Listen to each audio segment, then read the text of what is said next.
Հիսուս Քրիստոս մեր որ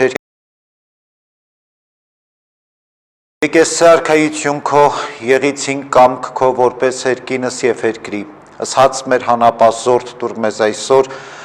եւ թող մեզ սպարտիս մեր որպես եւ մեկ թողուկ մերոց պարտապանած եւ մի տանիրս մեզի փորձություն այլ փրկյաս մեզի չարե զի քո արքայություն եւ զորություն եւ փառք հավիտյանս ամեն իմաստություն հոր Հիսուս դուր ինձ իմաստություն ըս բարիս խորել եւ խոսել եւ գործել առաջի քո ամենայն ժամ իչար խորհրդոցի բանից եւ ի գործոց փրկյազիս եւ ողորմյա քո արարածոց եւ ինձ բազմամեղիս ամեն Համեցեք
Լավ, մենք պիտի շարունակենք գործ կառաքելոցը եւ հասել ենք 9-րդ գլուխ, որտեղ որ ներկայացվում է բոլորիս կարծում եմ հայտնի մի պատմություն, որ Սավուղի դարձն է պատմում, թե ինչպես Սավուղը, ով հալածում էր քրիստոնյաներին, Դամասկոսի ճանապարհին տեսիլք տեսավ, ում հայտնվեց Քրիստոս եւ Սավուղը դարձավ Պողոս, հայտնի բոլորիս Պողոս առաքյալն է, որը նաեւ կոչվում է 13-րդ առաքյալ, որովհետեւ Պողոս առաքյալը իր հովական գործունեության ընթացքում ոչ պակաս գործունեություն ծավալեց իբրև Քրիստոսի հետևորդ եւ իբրև Քրիստոսի աշակերտ։ Սողոսը, որ տակավին տիրոջ աշակերտներին սպառնալու եւ նրանց սպանելու կրքով էր լցված, քահանայապետի մոտ եկավ եւ նրանից Դամասկոսի ժողովարաններին ուղված նամակներ խնդրեց, որպեսզի եթե գտնի տիրոջ ճանապարհին հետևող որևէ մեկին, տղամարդ կամ կին, կապված Երուսաղեմ բերի։ Եվ ճանապարհին Դամասկոսին մոտենալիս հանկարծակի նրա շուրջը երկնքից մի լույս փայլատակեց եւ գետին ընկնելով լսեց մի ձայն, որ իրեն ասում էր. «Սավուղ, Սավուղ, ինչու ես հալածում ինձ»։ Եվ նա ասաց. «Ով ես դու, Տեր»։ Ձայնը պատասխանեց. «Ես Հիսուսն եմ, որին դու հալածում ես։ Իսկ հիմա ոտքի ել ու մտիր այդ քաղաքը, քեզ կասվի, թե ինչ պետք է անես»։ Իսկ նրան ուղեկցող մարդիկ անշշունչ կանգնած էին, միայն ձայն էին լսում, բայց ոչինչ չէին տեսնում։ Սողոսը գետնից վեր ելավ, սակայն բաց աչքերով ոչ ոքի չէր տեսնում։ Նրան ձեռքից բռնած մտցրին Դամասկոս։ 3 օր այնտեղ էր, բայց չէր տեսնում, ոչ կերավ, ոչ էլ խմեց։ Դամասկոսում Անանիա անունով մի աշակերտ կար։ Տերը տեսիլքի մեջ նրան ասաց. «Անանիա», նա ասաց. «Այստեղ եմ, Տեր»։ Տերը նրան ասաց. «Ճամփա ընկիր եւ գնա այն փողոցով, որ ուղիղ է կոչվում, եւ Հուդայի տանը կփնտրես Սողոս անունով Տարսոնացուն, որ դեռ աղոթքի մեջ է»։ Սողոսն էլ տեսիլքի մեջ տեսավ Անանիա անունով մի մարդու, որ մտավ եւ ձեռքն իր վրա դրեց, որպեսի տեսնի։ Անանյան պատասխանեց. Տեր, շատերից լսեցի այդ մարդու մասին, թե որքան չարիքներ արել Երուսաղեմում քո սրբերին, եւ այստեղ էլ քահանայապետներից իշխանություն ունի կապանքի տակ պահելու բոլոր նրանց, որ քո անունն են կրում։ Տերը նրան ասաց. դու գնա, որովհետև նա ինձ համար ընտրյալ անոթ է իմ անունը տանելու հեթանոսների, թագավորների եւ Իսրայելի որդիների առաջ, քանի որ ես ինքս եմ նրան ցույց տալու, թե նա ինչքան պետք է չարչարվի իմ անվան համար։ Անանյան գնաց եւ մտավ այն տունը եւ ձեռքը դնելով Սողոսի վրա ասաց. Սավուխ եղբայր, վեր նայիր։ Տերն ինձ ուղարկեց Հիսուսը, որը քեզ ճանապարհիդ երևաց, որպեսի տեսնես ու լցվես Սուրբ Հոգով։ Պողոսի դարձի օրինակը, չգիտեմ, որևէ մեկիդ ինչքանով մտածելու կամ մտորելու առիթ է տվել, բայց բացի հետաքրքիր պատմություն լինելուց, նաև շատ կարևոր առիթ է մտածելու այս պատմության շուրջ, մտածելու Պողոսի օրինակի մասին, մտածելու Դամասկոսի ճանապարհի մասին, որովհետև Պողոսը այն մարդն էր, ով ոչ թե չարությամբ էր լցված, թեև խստորեն հետապնդում էր քրիստոնյաներին, մտածում էր, թե ինչպես էլ ինչ հնարավորություն գտնի քրիստոնյաներին հալածելու, բացահայտելու եւ հալածելու։ Առաջին տպավորությունը կարող է լինել այն, որ Պողոսը դաժան մարդ էր, բայց ինչ որ Պողոսը անում էր նախանձախնդրությունից ելնելով եւ իր հավատքից ելնելով։ Եվ սա էր ամենահետաքրքիրը, որովհետև ինքը ընդունում էր եւ ինքը հավատում էր, որ իր առաքելությունը եւ այն ինչ որ ինքը անում էր, ճիշտ է եւ արդարացված։ Գործք առաքելոցում նաեւ ակնարկ կա այն մասին, որ Պողոսը մասնակից էր, ականատեսն էր Ստեփանոսի քարկոծությանը եւ ինքն էլ նաեւ համաձայն էր Ստեփանոսի քարկոծությանը։ Բայց իրականում քրիստոնյաների հալածանքը, ինչպես ես արդեն ընդգծեցի, Պողոսի պարագային ավելի շատ առաջնորդվում էր իր նախանձախնդրությամբ եւ Աստծո նկատմամբ ունեցած հավատքով, որտեղ Պողոսն էլ փնտրում էր Աստծուն։ Ինքն էլ այդ փնտրտուքի մեջ էր, որտեղ է Աստված, ով է Մեսիան։ Այո, Մեսիայի մասին ունեին շատ, այսպես հստակ պատկերացում, որովհետև 5 կտակարանը, մարգարեները, օրենքի գրքերը շատ հստակ վկայում էին Մեսիայի մասին, ով է Մեսիան, ինչպես է Մեսիան գալու աշխարհ, ինչպիսին է Մեսիան լինելու եւ այլն։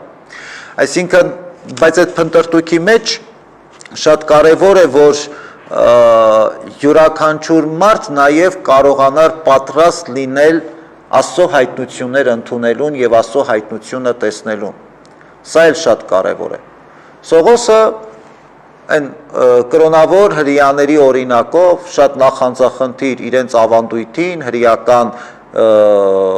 ծեսերին, արարողակարգերին, ավանդույթներին եւ երբևէ Պողոսի մտքով չէր կարող անցնել, որ Մեսիան, ում ինքը փնտրում է, կարող է լինել Քրիստոսի տեսքով կամ Քրիստոսի օրինակով, հալածված սովորական հասարակ մի մարդու տեսքով։ Սա էր ամենամեծ խնդիրը, որ Սողոսը դեռ շարունակում էր փնտրել։ Իր նպատակը ոչ թե քրիստոնյաներին հալածելն էր, գերագույն նպատակը, այլ իր նպատակը Աստծուն ծառայելն էր, եւ ինքը այստեղ անկեղծ էր։ Եթե շատ փարիսեցիներ եւ դպիրներ կամ օրենսգետներ դիտավորյալ չարությամբ, նախանձից ելնելով Քրիստոսին մատնեցին խաչելության, Պողոսը այդ խնդիրը չուներ, եւ Պողոսը այդ շարժառիթներով չէր, որ առաջնորդվում էր, այլ իր անկեղծ հավատքն էր, անկեղծորեն մարդը համոզված էր, որ ինքը ճիշտ է անում։ Եվ սա է, որ գնահատվեց Աստծո կողմից եւ Աստված հայտնվեց Պողոսին։ Բայց կարծեք թե Պողոսի փնտրտուքի ճանապարհին շրջադարձային եղավ Ստեփանոսի պատմությունը եւ Ստեփանոսի քարկոծությունը, ինչպես որ ասացի, Պողոսը մասնակից էր, ականատեսն էր Ստեփանոսի նահատակությանը։ Եվ հանկարծ Ստեփանոսին տեսնելով Պողոսը զարմանում է, թե ինչպես կարելի է մարդը այսպես քաջաբար նահատակվի։ Ստեփանոսի օրինակը տեսնելով, երբ որ իրեն քարկոծում էին, ինքը փառաբանում էր Աստծուն եւ աղոթում էր իրեն քարկոծողների համար։ Պողոսը նման բան երբևէ չէր տեսել։ Գիտեք, ձևապաշտական արարողությունների ձևապաշտական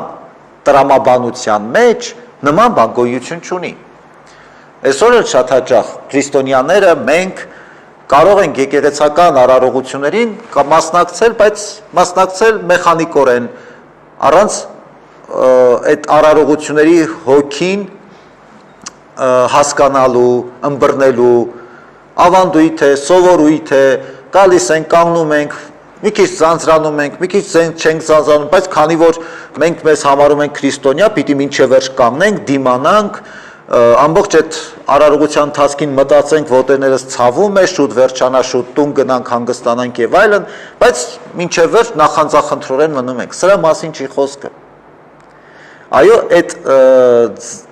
այսպիսի, այսպես չակերտավոր հոգևոր կյանքի մեջ, բնականաբար զարմանալի է Ստեփանոսի օրինակը, երբ որ դու ավելի այսպես մեխանիկորեն ես հետևում հոգևոր պահանջներին եւ հոգևոր արարողակարգերին ու ավանդույթներին, ու հանկարծ տեսնում ես մի մարդ, որ իր ամբողջ կյանքով, իր ամբողջ հավատքով եւ ամբողջ սիրով պատրաստ է հանուն Քրիստոսի նահատակության գնալ եւ չչարանալ եւ մարդկանց համար աղոթել։ Սա յուրահատուկ օրինակ էր, բացառիկ օրինակ էր։ Եվ Պողոսին Ստեփանոսի օրինակը առիթ տվեց մտածելու, ինչ Աստծո է այս մարդը պաշտում։ Արդյոք Քրիստոս այդքան ուժեղ է, այդքան զորավոր է, որ կարելի է այսպես քաջաբար հանուն Քրիստոսի նահատակվել։ Ու այդ փնտրտուքից իհարկե Պողոսը Մեսիայի փնտրտուքի ճանապարհին ընկավ ծայրահեղությունների գիրկը, եւ որ չափից շատ ջանք դրեց քրիստոնյաներին հալածելու, ասենք գնալ հատուկ ժողովարան, քահանայապետներից նամակներ վերցնել, հանրարարականներ վերցնել, որպիսի հասնի Դամասկոս, այնտեղ ճանապարհին էլ հանկարծ եթե բացահայտի քրիստոնյաների նրանց կապի ձերբակալի բերի Երուսաղեմ, դատաստանի եւ այլն, սա բնականաբար մի քիչ ավելի ասում է չափը անցնել է նշանակում, բայց ամեն դեպքում ասենք մարդը հատուկ քրիստոնյաներին հալածելու համար վերեկենում հասնի Դամասկոս, բնականաբար այստեղ այդ չափազանցվածությունը կար, բայց նորից եմ ընդգծում, միևնույն է, իր նպատակը այդ փնտրտուքն էր, ինքը փնտրում էր Մեսիային,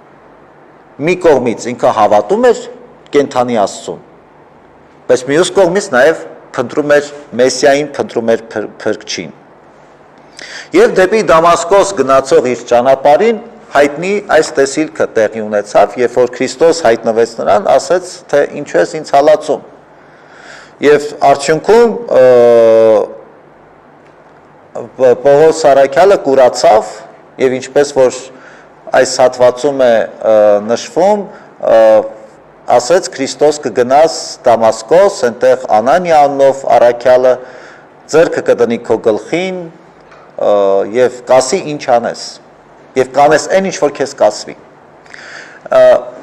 Հետաքրքիր է նաեւ այս շեշտադրումը,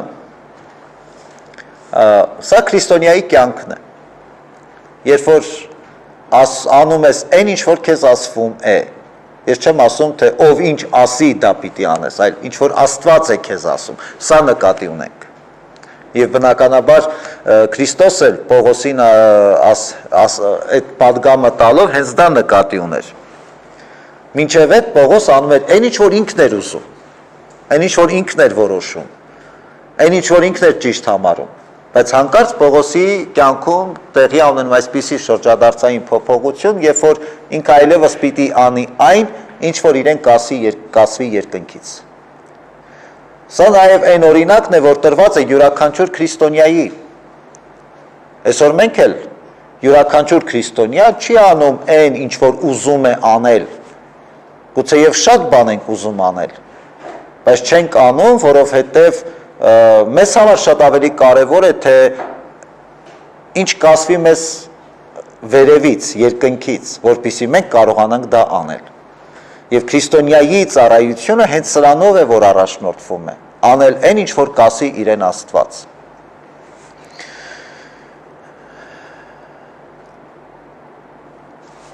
Անանիայի պարագան է շատ հետաքրքիր է։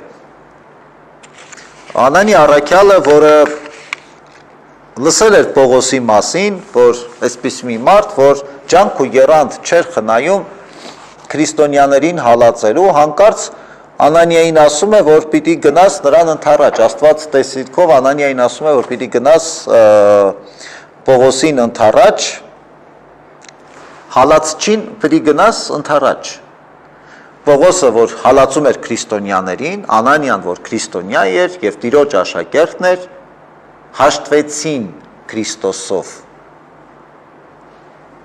Այսինքն ամեն թշնամանք Քրիստոսով մարդկային հարաբերությունների մեջ վերանում է։ Եվ ինչպես որ այս հատվածում է, չէ, ասում է սավուղ եղբայր, հանկարծ Անանիան իրեն հալածողին դիմում է ասելով սավուղ եղբայր։ Քրիստոսով է, որ իրենք հաշտվեցին, Քրիստոսով է, որ իրենց թշնամությունը մեջտեղից վերացավ և հաշտություն հաստատվեց։ Ընդհանուր առմամբ սա էր այն պատմությունը, Գործք առաքելոցի այս հատվածում մեզ է ներկայացվում և այս են հիմնական հանգրվաններն են, որ ուզեցի ձեր ուշադրությանը ներկայացնել մտորելու, նաև անդրադառնալու, մեր կյանքի հետ զուգահեռ անցկացնելու, որովհետև մեծ հաշվով բոլորս էլ մեր կյանքի ընթացքում այսպես թե այնպես փնտրտուքի մեջ ենք, բոլորս էլ ինչ-որ բան փնտրում ենք, մեկը փնտրում է Աստծուն, մեկը փնտրում է իր երկրորդ կեսին, մեկ ուրիշը փնտրում է հարստություն կամ հաջողություն, մեկ ուրիշը առողջություն, ամեն մարդ տարբեր բան է փնտրում։ Եվ այստեղ նստած ներկա յուրաքանչյուրս էլ, ամեն մի մարդ մեզանից անընդհատ ինչ-որ բան փնտրում է, բայց մեր բոլորի փնտրտուքի հատման կետը մեկն է, հավատքը։ Հավատք այն ամենի նկատմամբ, ինչ դու փնտրում ես, եթե դու փնտրում ես մի բան, որ հավատք չունես, որ դա գոյություն ունի, իմաստը ո՞րն է քո փնտրտուքի։ Առավել ևս Աստծո փնտրտուքի ճանապարհին։ Կրկին, ինչքան մարդ, այնքան տարբեր ճանապարհներ, ամեն մարդ յուրովի է փնտրում Աստծուն, ամեն մարդ յուրովի է գնում դեպի Աստված։ Ինչքան մարդ, այդքան ճանապարհներ դեպի Աստված տանող։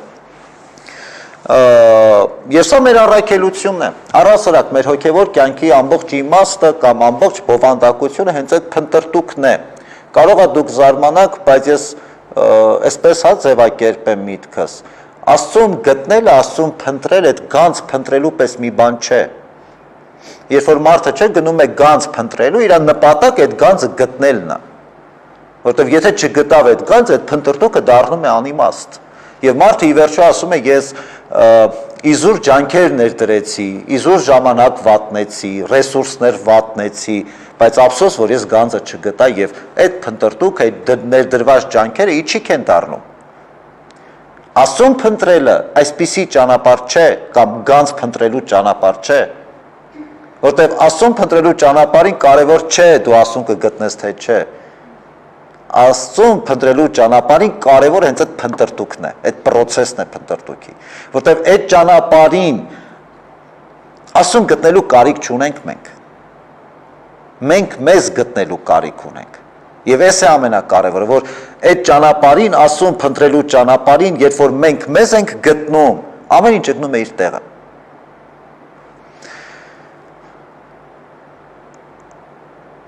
Որովհետև իրականում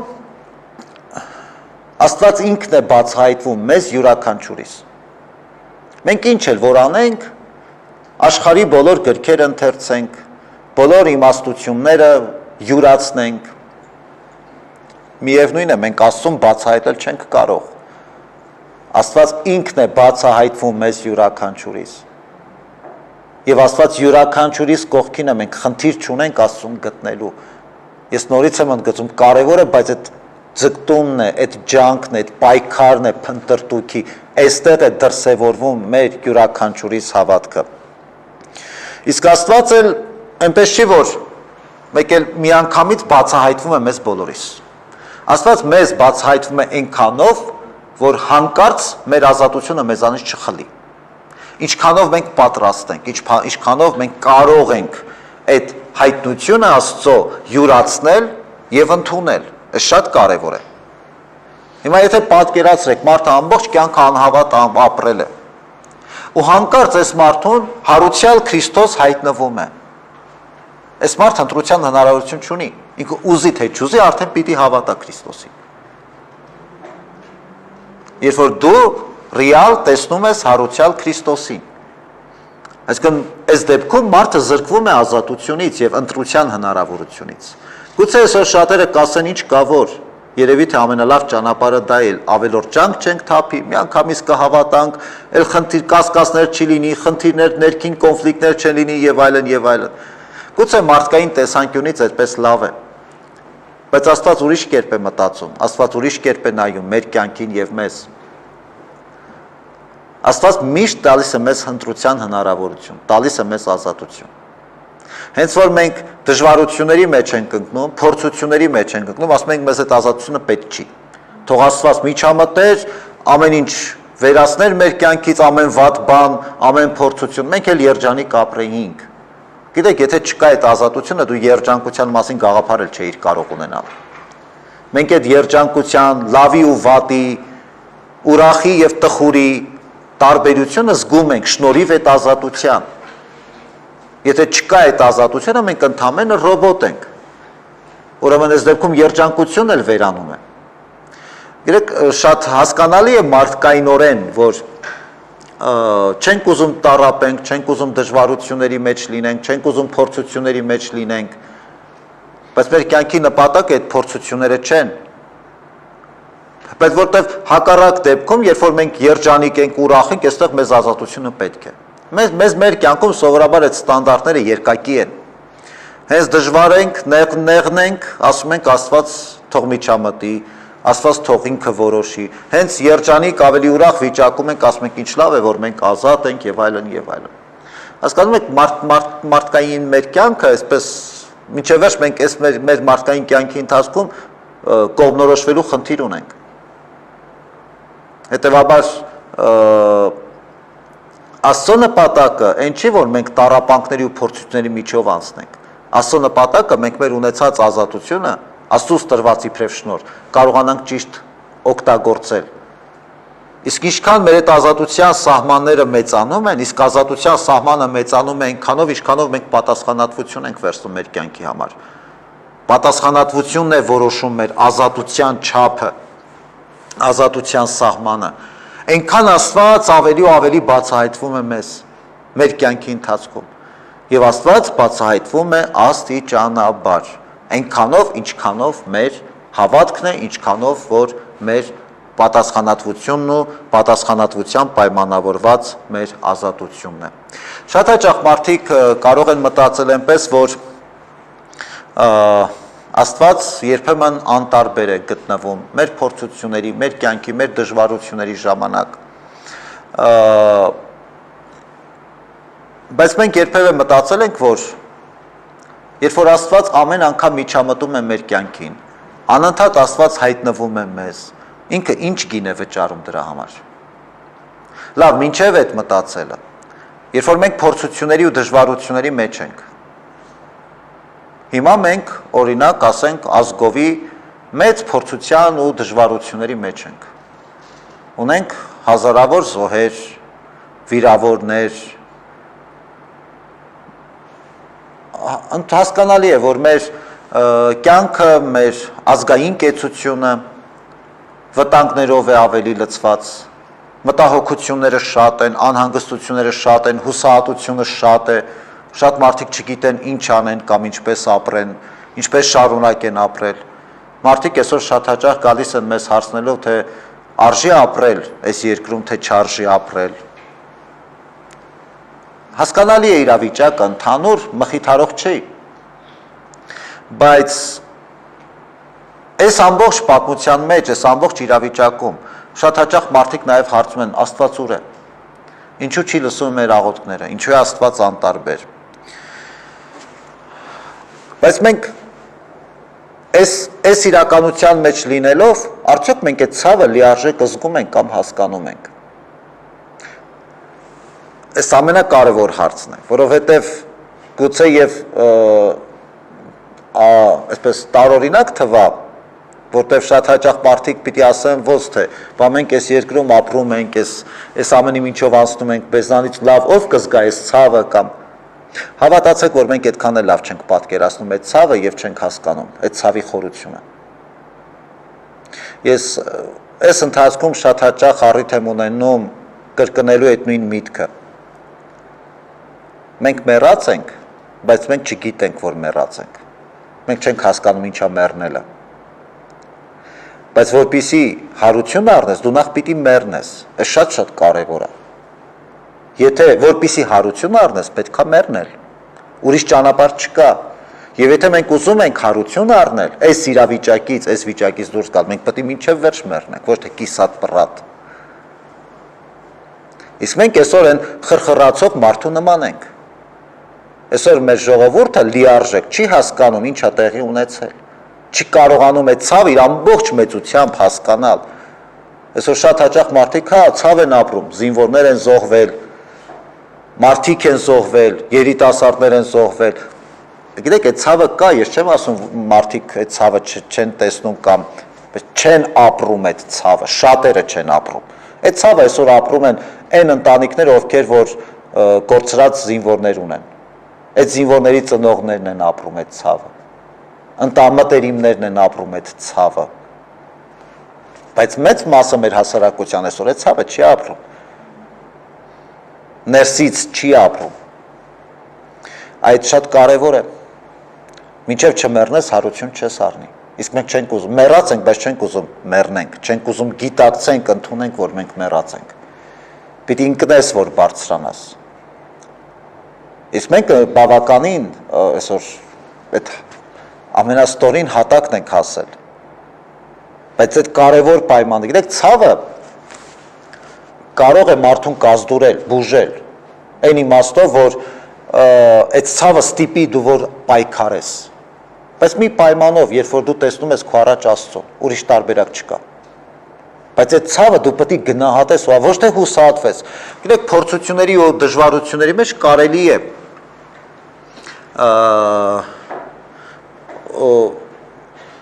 որ մենք որոշակի այսպես հուսահատության դրսևորումներ ունենանք։ Բայց փորձությունը մեզ կարող է տանել ավելի մեծ վերելքի, ուժ հավաքենք, խելք հավաքենք, իմաստնանանք ավելի եւ շատ ավելի մեծ բարձունքների հասնենք, կամ այդ ցավը կարող է ընդհանրապես մեզ կործանի։ Ցավը ինքը վատ բան չէ մեծ հաշվով։ Ցավը իր մեջ ունի ամոքիչ հատկություն։ Հասարակ ձեզ օրինակ բերեմ, եթե մարդու օրգանիզմը ցավ չի զգում, այդ օրգանիզմը փտում է ի վերջո։ Ներսից ցավը ազդակ է, որ մի բան մեր կյանքում այն չի, եւ մենք այդ ցավին հետևելով գնում ենք համապատասխան քայլերի բուժելու այդ ցավը, ամոքելու այդ ցավը։ Պատկերացրեք, եթե մարդը ապրի ու ցավ չզգա ընդհանրապես, այդ օրգանիզմը կփտի։ Հետևաբար ցավը կարևոր է։ Բայց այդ կարևոր է թե մենք այդ ցավին հանդիման ինչ ենք մենք մեր կյանքում, ինչ ենք մենք, ինչ որակներ ենք մենք մեր մեջ մշակում եւ ի հայտ բերում։ Կամք, հավատք, ուրիշ բան չի մնում։ Այսօր շատ հաճախ կարող են մարդիկ կասկածամատորեն մոտենալ, բայց ինչքան էլ մեզ թվա, որ Աստված այս իրավիճակում անտարբեր է, բայց իրականում Աստված համբերատար է, ոչ թե անտարբեր է, նման իրավիճակում, որովհետև, գիտեք, մենք այս ամեն ինչ այսպես զգում ենք, նորից եմ ասում, մենք այդ ցավը այսօր ինչ-որ մեր հասարակության մեջ կա, մենք խոսում ենք դրա մասին, ապրում ենք, մտածում ենք, ծրագրեր ենք մշակում, մտորումներ ենք ունենում, մտքեր ենք մեկս մյուսի հետ կիսում, մեր ցավն ենք արտահայտում, փորձում ենք գնալ զինվորի ընտանիք, մխիթարելու, վիրավոր զինվորներին ուժ տալու, զորացնելու եւ այլն։ Բայց արդյոք մենք ամբողջությամբ այդ ցավը զգում ենք ու վերապրում ենք։ Իսկ երբևէ մենք մտածել ենք, որ այս ցավը ամբողջությամբ վերապրում է հենց ինքը Աստված։ Մենք ինչ գիտենք իմ Աստված, ինչ է զգում մեր համար,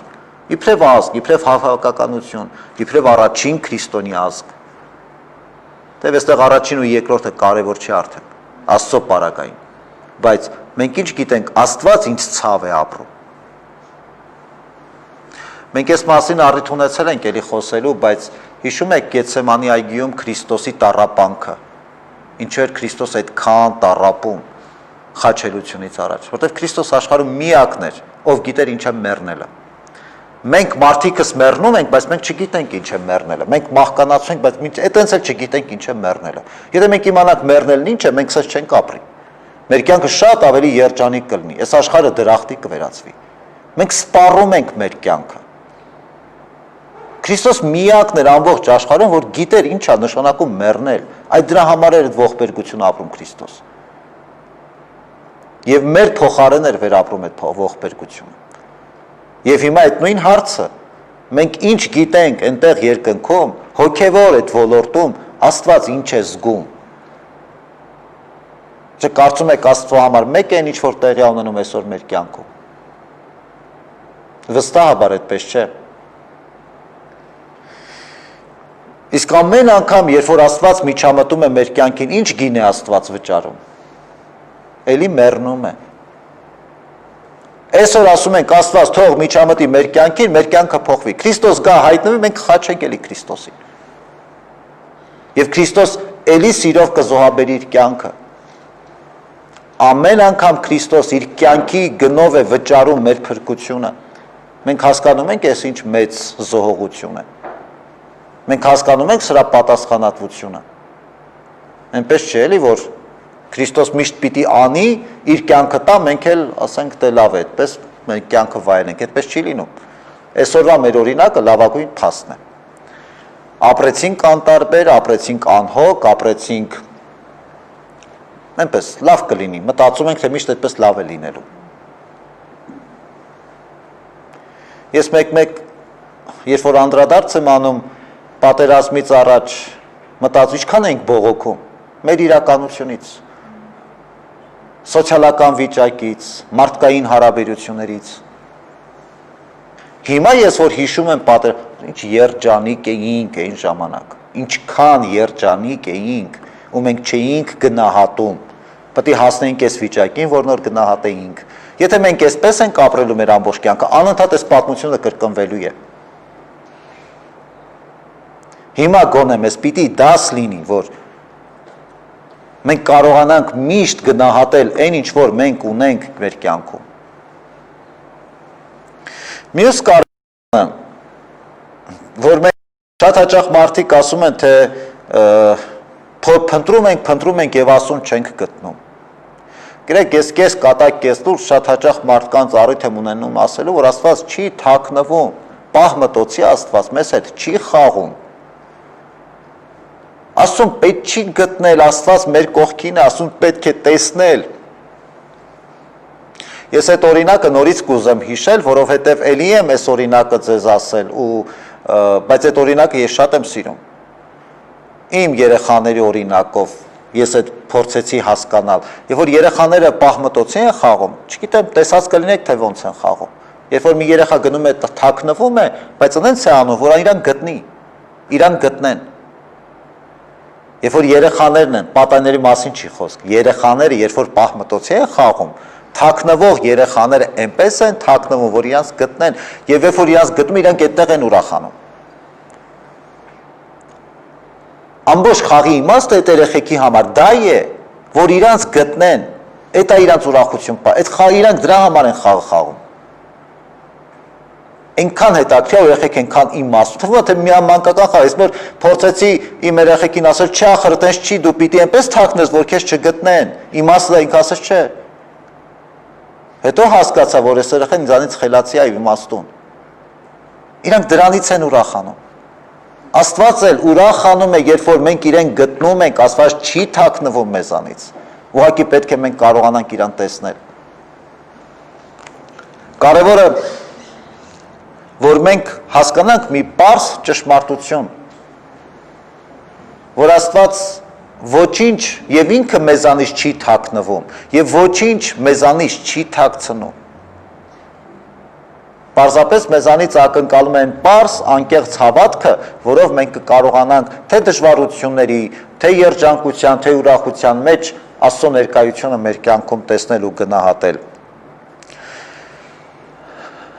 Հոգևոր, գիտեք, առհասարակ հավատքը որտեղ է ամրանում եւ ավելի իմաստավորվում։ Տեսեք, երբ որ Պողոս առաքյալի օրինակը հիշեք, Դամասկոսի ճանապարհին հանկարծ լույս է հայտնվում, Քրիստոս լուսավոր հայտնվում է Պողոս առաքյալին, խոսում է նրա հետ, պատգամ է տալիս, սա հոգևոր փորձառություն է, հավատքի փորձառություն է, չէ՞։ Պողոս առաքյալի օրինակի վրա եմ ուզում բացատրել։ Այդ հանդիպումը Քրիստոսի, այսպես հրաշալի տեսիլքով, էլ չի կրկնվում, այդ մի անգամ է տեղի ունենում։ Այդ հոգևոր փորձառությունը այդ պահի հետո անցնում է։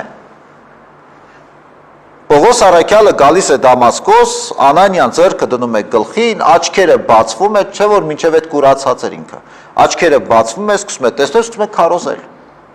Բայց այս փորձառությունը իր ամբողջ կյանքի ընթացքում իրեն առաջնորդեց։ Այդ հոգևոր փորձառության հիմքը մնաց, բայց այդ զգացմունքային դրսևորումը հոգևոր փորձառության անցավ, այն ինչ որ դու այդ պահին զգում ես։ Մեր կյանքում էլ չէ լինում է այդպիսին պահեր, երբ որ այնքան բուռը եւ այնքան այսպես ընդգծված ենք մենք զգում Աստծո ներկայությունը մեր կյանքում։ Զգացմունքային այդ պոռթկումն է լինում, ոգևորություն, բայց դա անցնում է։ Այդ տակը ինչ մնաց, դա է հավատքը։ Այդ հոգևոր փորձառությունը հավատք չէ։ Այդ դրանից հետո ինչ մնաց, դա է հավատքը։ Այդ Պողոս առաքյալի օրինակը նաև մեզ սա է ցույց տալիս։ Մենք էլ մեր հոգևոր կյանքի ընթացքում շատ հաճախ պիտի շատ հստակ մեր առաջ հարցնենք այդ հոգևոր փորձառությունները, երբ որ կուտակվում են մեր կյանքում, դրանից հետո առօրյա մեր կյանքում ինչ է մնում մեզ։ Լավ, մենք գալիս ենք եկեղեցի, ավելի այսպես այսօրվա օրինակով եւ այսօրվա տրամաբանությամբ բացատրեմ։ Կիրակի օրը գալիս ենք եկեղեցի, պատարագի ենք մասնակցում մոտ 2 ժամ, ունենում ենք այդ անկեղծ հոգևոր զգացմունքները, աղոթում ենք, լաց ենք լինում, խոստովանում ենք մեր մեղքերը, մտորումներ ենք ունենում, որ ես պիտի իմ կյանքը փոխեմ, որ ես պիտի ապրեմ այս ճանապարհով կամ այս սկզբունքներով։ Հետո եկեղեցուց դուրս են գալիս, առօրյա կյանք, ինչա մնում այնտեղ։ Այն 2 ժամից կամ այդ 2 ժամվա ներքին հոգևոր փորձառությունից ու պոռթկումից ինչա տակը մնում, այդ է հավատքը։ Հավատքը ինչի, որ եկեղեցու մեկանք, այնտեղ, գիտեք, այդ զգացմունքային դրսևորումը շատ կարևոր է, որտեվ երբ որ դու հանդիպում ես Աստծուն, ուզես թե չուզես այդ զգացմունքայինությունը պիտի դրսևորվի։ Հնարավոր է, որ դու լաց լինես, բայց այդ ողբերգության կամ ցավի արդյունքներ չեն, ընդհակառակը մխիթարության արդյունքներ են։ Հնարավոր է, որ հոգիդ այսպես փառավորվի, բայց միևնույն է դա անընդհատ քեզ չի ուղեկցում։ Սովորական առօրյա կյանքում ինչ է դրանից քեզ մնում, այստեղ է հավատքը։ Եվ սա է ամենակարևորը։ Պողոսի փորձառությունը օրինակ է մեզ, Պողոսի օրինակը մեկ ճանապարհ է Քրիստոսին հանդիպելու։ Իհարկե այստեղ էլ շորսենց պատահական ոչինչ տեղի չունեցավ։ Պողոսը ուներ հոգևոր փորձառություն։ Եվ այդ իր հոգևոր փորձառության մեջ առաջնային ու ամենակարևոր տեղը այդ նախանձախնդրությունն էր։ որով նաև ինքը հալածում էր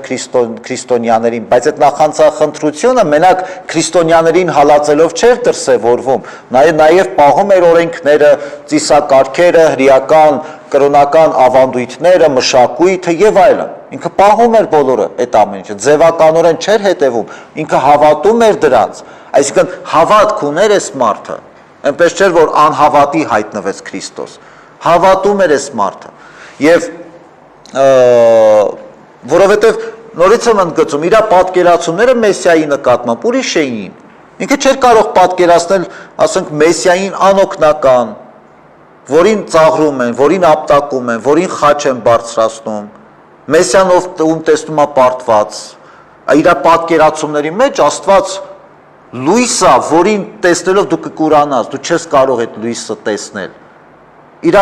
Աստված ուժ է, Աստված զորություն է, ու հանկարծ այս մարդուն հայտնվում է Քրիստոս, ասում է ես Մեսիան եմ, ու տեսնում է թե այդ Մեսիային ոնց են մարդիկ անարգում, ոնց են ծաղրում, ոնց են այդ մարդուն չարչարում ու ի վերջո մահվան դատապարտում եւ այլն։ Այսինքն այս Մեսիայի պատկերացում չէր, այսպեսին չէր պատկերացնում Պողոսը Մեսիային։ Իր պատկերացած Աստված լույս է, որը կուրացնում է։ Եվ ինքը ստացավ եւ մեկը եւ մյուսը։ Տեսավ Քրիստոսին խոցված խաչերով, հարուցյալ Քրիստոսին, Դամասկոսի ճանապարհին, վերքերով խոցված, բայց Աստծո լույսով, հարության լույսով, եւ մեկը ինքը կուրացավ։ Այտենց է իր պատկերացնում Աստծուն, կուրացնող լույսի տեսքով, խնդրեմ։ Բայց միևնույն ժամանակ Քրիստոս էր հարուցյալ խոցված մարմնով։ Եվ սա է պատճառը, որ Պողոսը հավատաց Քրիստոսին եւ դարձի եկավ։ Շատերը կան, որ Աստծուն բացահայտում են աստիճանաբար։ Այդ մյուս առաքյալների օրինակը հիշեք, Պետրոս առաքյալի օրինակը հիշեք եւ 12 առաքյալների օրինակը հիշեք, որոնք որ իրենց ամբողջ կյանքի ընթացքում քիչ-քիչ աստիճանաբար բացահայտեցին Քրիստոսին, ապրեցին Քրիստոսի հետ, բայց դեռ չէին կարողանում մինչև վերջ ընդունել, պատկերացնել, որ Քրիստոս Մեսիան է, Քրիստոս փրկիչն է։ Մեկ տեսնում էին, հավատում էին, որ հա, Մեսիան փրկիչը կարող է այսպիսի հրաշքներ գործի։ Մեկ տեսնում են Քրիստոսին տխրելիս, տկար իր առօրյա կյանքում հոգնած, անտրամադիր, ասում են չէ, սա Մեսիան այսպիսին չի կարող լինել։ Մինչև որ, բայց քիչ այդ հավատքը իրենց մեջ ամրացավ, քիչ իրենք այդ 3 տարիների ընթացքում Քրիստոսին բացահայտեցին, մինչև որ արժանացան արդեն հարուցյալ Քրիստոսին տեսնելու եւ իրենց հավատքի մեջ վերջնականապես ամրապնդվելու։ Այս էլ փնտրտուքի ճանապարհն է։ Պողոս առաքյալի ճանապարհը, երբ որ Աստված միանգամից հայտնվում է, բայց երբ որ դու պատրաստ ես այդ հայտնությանը։ Եվ երկրորդ ճանապարհը, երբ որ մարդը ամբողջ իր կյանքի ընթացքում փնտրում է եւ բացահայտում է քիչ-քիչ Աստծուն։ Այս երկու ճանապարհները թվում են ինչքան էլ իրարից տարբեր, բայց մի կետում այս երկու ճանապարհները հատվում են իրար։ Երբ որ քո կյանքում գալիս է մի բան, որ զգում ես, որ կյանքդ գլխիվար շուռ է եկել։ Սա դա էլի այս Դամասկոսի ճանապարհն է, փոխաբերական իմաստով։ Այդ երկու ճանապարհները հատվում են։ Այն դեպքում, երբ որ դու զգում ես, որ քո կյանքում արդեն ինչ որ բան փոխվեց, դու էլ առաջվանը չես։ Այստեղից արդեն Աստծո այդ ճանապարհը նույնանում է եւ շատ ուղիղ այսպես գնում է պատվիրանապահության, քրիստոնեական արժեքների, Աստծո ներկայությունը կյանքում մշտապես ունենալու հրամայականով։ Հետևաբար մենք Քրիստոսին այսօր շատ հաճախ մարդիկ կարող են ասել, որ ես Քրիստոսին անձամբ չեմ հանդիպել, ինչպես ասեն Քրիստոս հայտնվեց Պողոսին, այսպես լուսավոր, որոտացող ձայնով եւ այլն։ Կամ մենք Քրիստոսին չենք տեսել այնպես ինչպես որ 12 առաքյալներն են տեսել, առօրյա, կենցաղային իրենց կյանքում ամեն օր, այսպես իր կողքին լինելով։ Բայց մենք տեսնում ենք մարդկանց, որոնց աչքերի մեջ կարող եք տեսնել հավիտենականության լույսը։ Այս մեր հնարավորությունն է Աստծուն տեսնելու եւ Աստծուն բացահայտելու։ Ու սա քրիստոնեության մեր հոգևոր կյանքի ամենակարևոր պայմանն է։ Յուրաքանչյուր մարդու աչքերի մեջ տեսնելու այդ հավիտենականության լույսը։ Յուրաքանչյուր մարդու մեջ տեսնելու Աստծո պատկերը։ Մենք կարող ենք եւ տեսել ենք այնպիսի մարդկանց, ովքեր որ տեսել են Քրիստոսին։ Մենք դա չգիտենք։ Բայց այստեղ շատ կարևոր է, որ այդ փնտրտուքի ճանապարհին մենք հասկանանք մի բարձ ճշմարտություն։ Մեր նպատակը Քրիստոսին դեմ հանդիման կանգնելը, հանկարծ այսպես դեմ հանդիման կանգնելը չէ։ Մեր կյանքի, հոգևոր կյանքի իմաստը այդ պայքարն է, այդ փնտրտուքն է, ինչքանով մենք կբացահայտվի մեր կյանքը։ Եկեք սենց ձևակերպեմ, իբրև ամփոփում։ Միշտ կարելի է կյանքում երազել, միշտ ու ամենաբարձր բաների մասին կարելի է երազել։ Ամենաբարձր։ Այդ ոչ միայն այսպես հեքիաթային է, կամ սխալ է, երբ որ մարդը մտածում է, որ դե ես ինչի այդքան բարձր։ Չէ, մեր մաքսիմումը, մեր ամենաբարձր կետը Աստված է։ Ուրիշ նպատակ չկա։ Եթե մարդը հավատում է, եթե մարդը գնահատում է իր հոգևոր ընթացքը, երբ որ մարդը նայում է դեպի փրկություն, մեր ամենաբարձր կետը, որին յուրաքանչյուր մարդ կձգտի, դա Աստված է։ Ինչքանով կհասնենք, կարևոր չի։ Կարևորը թե ինչքանով անկեղծ կպայքարենք եւ ինչքանով անկեղծ կձգտենք։ Այս է կարևոր։ Որտեւ այդ պայքարի, այդ փնտրտուքի, այդ ջանքը, այդ երանդը, որ մենք դնում ենք մեր հոգևոր այդ պայքարի ընթացքում, սա է իրականում մեր կյանքը փոխում, սա է մեր կյանքը բովանդակությամբ լցնում, սա է մեր կյանքը հարստացնում։ Ու այդ ճանապարհին հանդիպում ենք ինքներս մեզ եւ հանդիպում ենք մեր նմանին։ Այնպես որ մենք այսօր Քրիստոսին այսպես ուղիղ, դեմ հանդիման չենք տեսնում, մենք տեսնում ենք մարդկանց, որոնք Քրիստոսի զավակներն են եւ որոնց ըստ իրենց առաքելության, իրենց մարդկային որակների, Աստծո պատկեր լինելու իր օրինակով մենք կարող ենք բացահայտել Աստծո ներկայությունը յուրաքանչյուրիս կյանքում։ Աստված յուրաքանչյուր մարդ այդպիսի առաքելություն ունի մեր կյանքում, եւ սա ամենակարևորն է։ Հարցը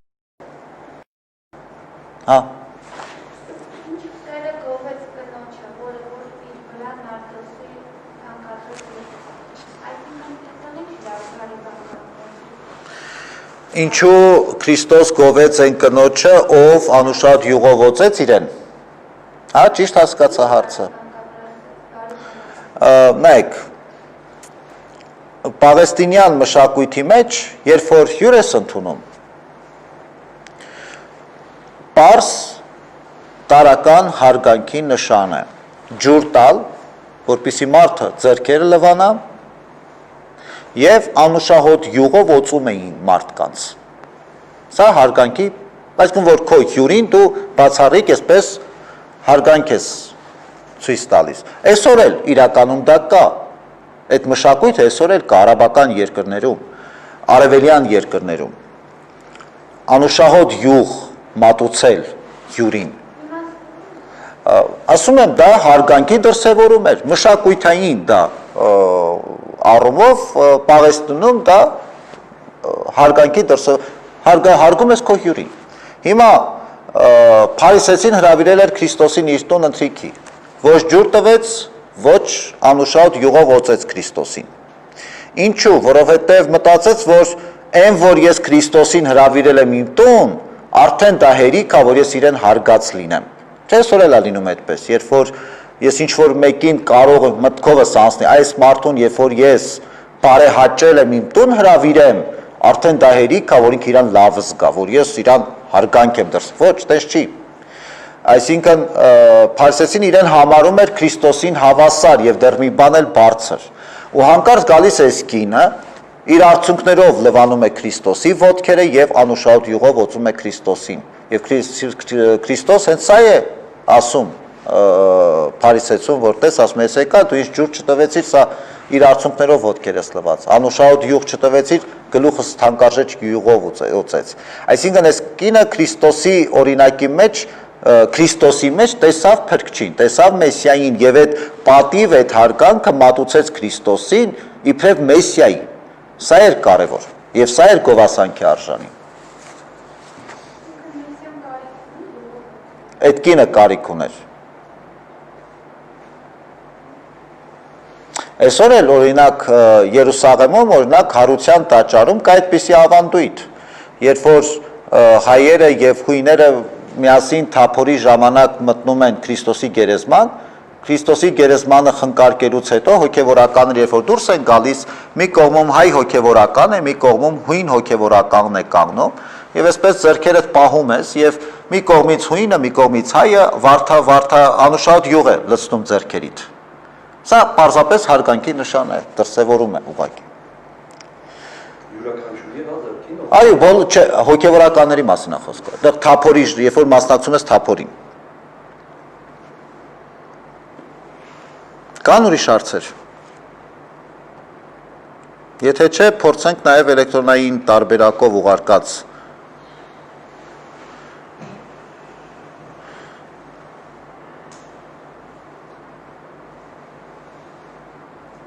Ինչու եկեղեցին Աստվածաշունչ չի նվիրում, այսպիսի հարց։ Եկեղեցին իհարկե նվիրում է Աստվածաշունչ, այնպես չի, որ եկեղեցին չի նվիրում, բայց նաև Աստվածաշունչը վաճառվում է հոգևոր գրախանութներում, ովքեր ցանկանում են կարող են նաև այդ տարբերակով ձեռք բերել, բայց եկեղեցին բաժանում է Աստվածաշունչ ու մանավանդ այս վերջերս, եթե կհիշեք, Մայրաթոռը մեծ ծրագիր էսպես արեց, հազարավոր Աստվածաշնչեր մենք բաժանեցինք, հատկապես այս կորոնավիրուսի հետ կապված, երբ որ նոր էր դեռ այսպես տարածվում եւ հիվանդանոցներում դրա այսպես հոգեվոր խնամքի մեծ կարիք կար, հատկապես առաջնայինը հիվանդանոցներում եւ առհասարակ բաշխվեց, պարզապես պետք է նկատի ունենալ, որ Աստվածաշունչ տպագրելը նաև ծախսերի նյութական, ֆինանսական հնարավորությունը հետ է կապված, ու այնպես չի, որ անսահմանափակ են այդ հնարավորությունները ու անընդհատ կամ անսահմանափակ մենք կարող ենք Աստվածաշունչ բաժանել անվճար, բայց բնականաբար եկեղեցին բոլոր հնարավոր եւ անհնարին առիթներով փորձում է բաժանել, նվիրել Աստվածաշնչեր։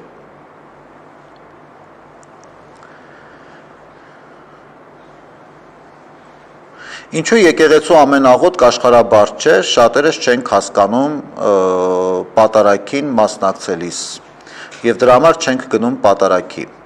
Գիտեք, պատարագի գնալու համար կարևոր եւ ամենաառաջնային պայմանը հավատքն է, ոչ թե լեզուն հասկանալը։ Երբ որ կա այդ հավատքը եւ կա պատրաստակամությունը, մասնակցում եք պատարագներին եւ ընթացքում նաեւ այդ լեզուն ենք սովորում, աղոթներն են մեզ համար հասկանալի դառնում, պատարագի աղոթները գրափար են, բայց մենք ունենք թարգմանաբար, աշխարհաբարով թարգմանված ամբողջ այդ պատարագի աղոթները եւ մեր հավատացյալները,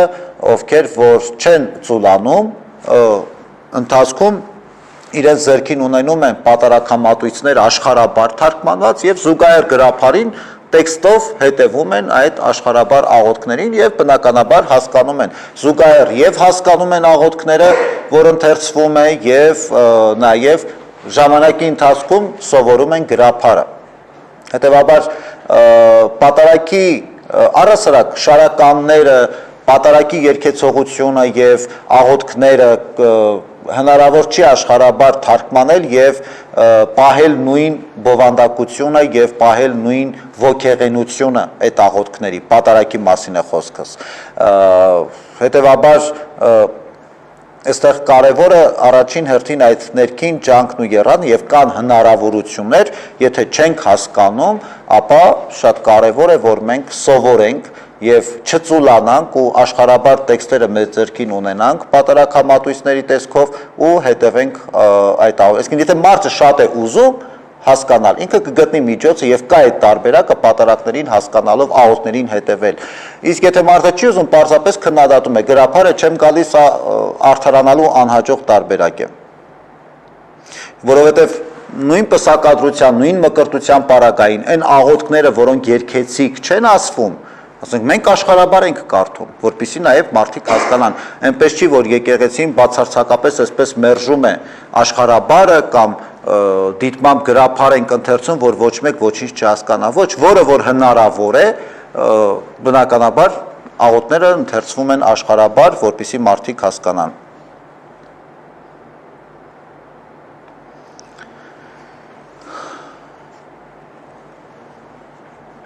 Կբացատրեք Հռոմեացին 13-րդ գլխի իշխանություններին հնազանդության պատգամը։ Այս պատգամը, երբ որ Պողոս Առաքյալը Հռոմեացին ուղղված նամակում կոչ է անում իշխանություններին կամ իշխանավորներին հնազանդվելու,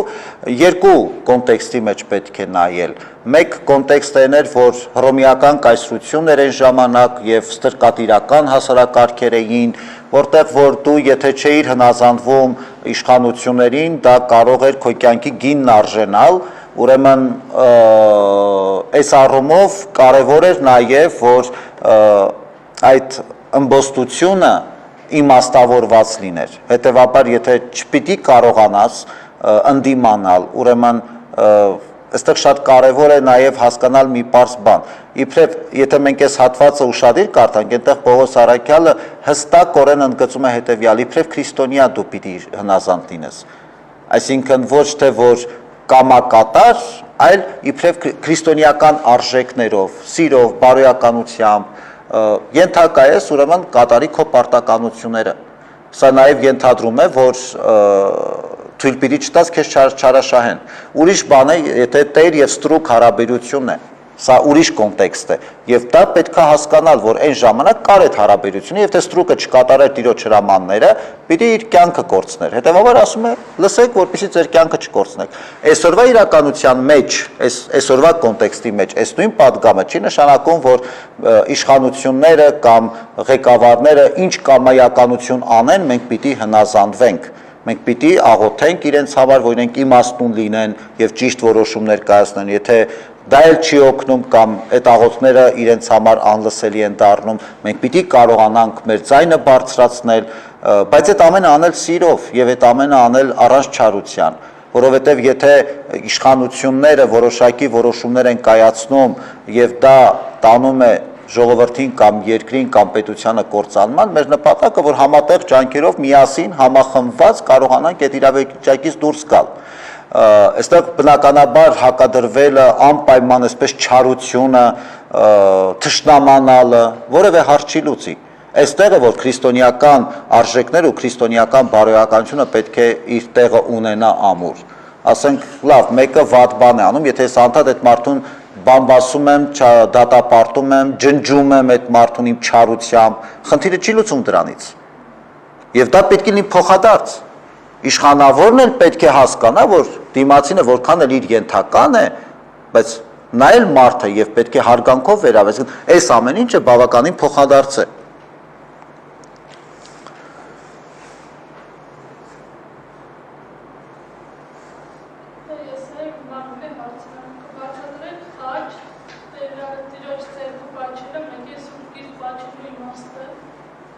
Կներեք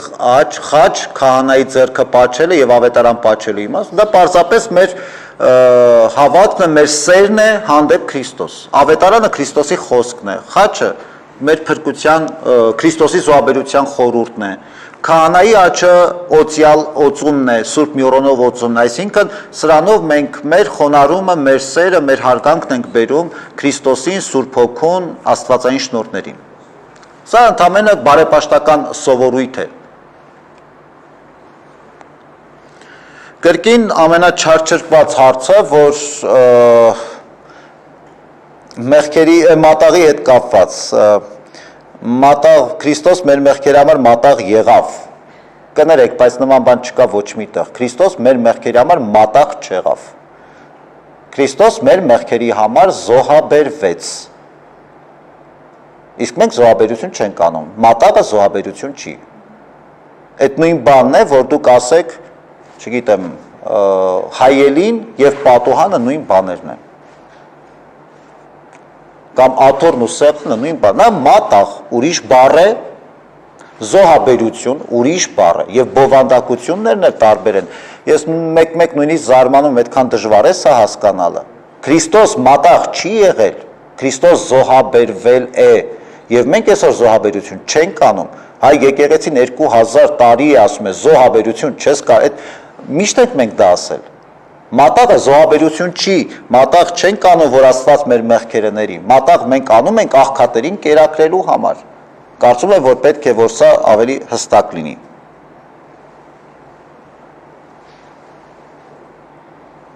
Քրիստոնյա դառնում են, թե ծնվում են։ Գիտեք, յուրաքանչյուր մարդ իր բնույթով քրիստոնյա է ծնվում։ Որտեվ գիտեք, Աստված իր պատկերն է դնում յուրաքանչյուրիս մեջ, ուրեմն յուրաքանչյուր մարդ քրիստոնյա ծնվում է, բայց քրիստոնյա պետք է դառնալ նաև, այսինքն արժանանալ այդ կոչմանը եւ աստվածային պատկերին, որով որ մենք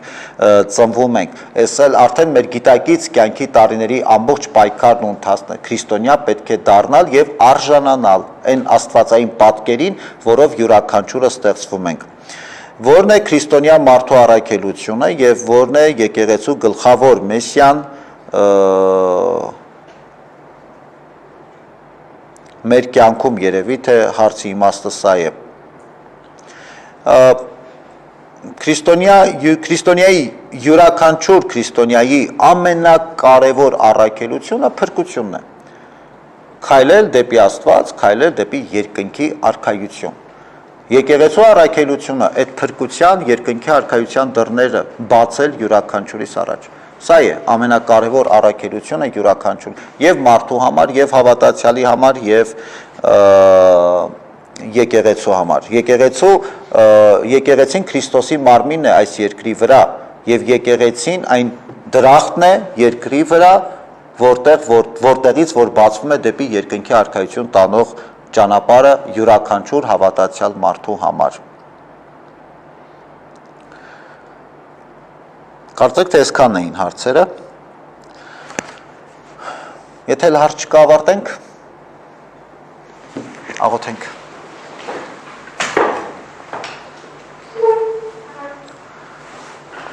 Պահպանյազ մեզ Քրիստոս Աստված ընթովանյավ, սուրբ եւ պատվական խաչիկո, փրկյա, ազատյա, հերևելի եւ հաներևույթ թշնամվույն, արժանավորյա գոհության փառավորել Սայր եւ Սորթի եւ Սուրբ Հոգիտ այժմ եւ միշտ եւ հավիտյանս հավիտենից ամեն։